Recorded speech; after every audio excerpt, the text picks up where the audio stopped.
This time. So they've obviously created the Surface Book before, but this is a true laptop. It's a clamshell design. You open it up, there's no special tricks. The screen isn't going to detach. There's no kickstand or anything like that you normally see on the Surface devices. This is a real laptop. It's running on Windows 10 S, which is the company's new operating system that's designed to only run apps from the Windows Store.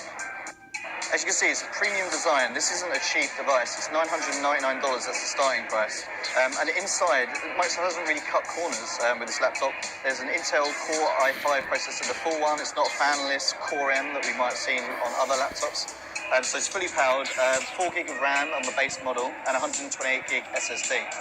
And the design, so you've got an aluminum finish all around the sort of clamshell outside of the device. And then, interestingly, Microsoft has used the Italian fabric Alcantara, which they've used on their Surface Pro 4 limited edition keyboard. And that's actually a fabric across the keyboard here and right round by the trackpad.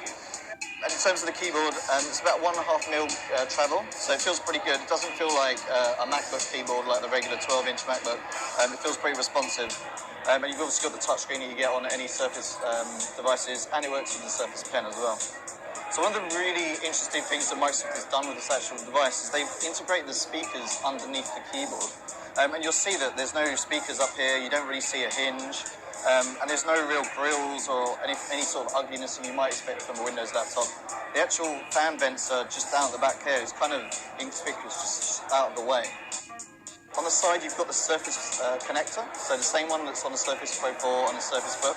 And also on the other side, you've got a regular USB, a mini DisplayPort, and a headphone jack. So there's no USB Type-C here. I think that's probably the only disappointing thing from this.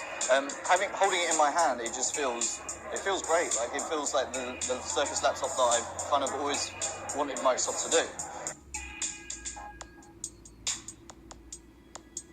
So Microsoft's reasoning for really introducing this Surface laptop is to boost its Windows 10 S effort, which is a new operating system that's designed just to run apps that are in the Windows Store. That doesn't mean it's not going to run desktop apps, but they'll need to be packaged in a special way and on the Windows Store for this device to support them. Think of this as a competitor to Google's Chromebook Pixel. That's kind of the hero device that's meant to show off what these devices can do. There's obviously going to be low-end devices from PC makers such as Dell and HP and all the rest, but this is really the hero device to show off Windows 10 S. And Microsoft is promising 14.5 hours battery life on this new Surface laptop. We'll have to see if that holds up in the review, but if it does, then it's a pretty good battery life for a device like this. The only thing I'd say is they could have maybe made the bezels a little bit smaller on this display. You've obviously got the 13-inch pixel sense display, so you're getting all of that Surface goodness that you normally get from the other devices. So you might notice these odd-looking lines on the side of the Surface laptop. So it's actually by design, it's the antenna line. So like you would have on an iPhone 7 or some sort of device like that, all the Wi-Fi and the Bluetooth and all that sort of stuff is coming out of these on either side of the Surface laptop. So it kind of spoils the design, but